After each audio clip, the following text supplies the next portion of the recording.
করে ছেড়ে বলে, প্রভু গো,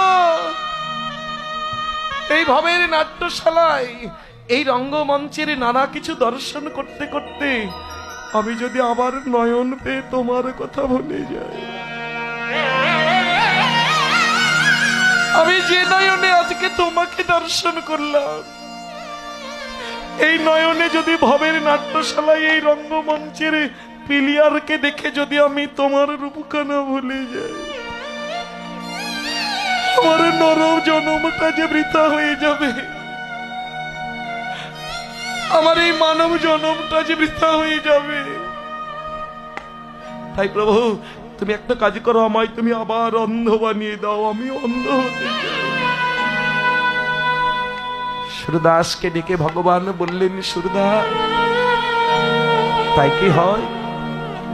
সেটা কি হয়?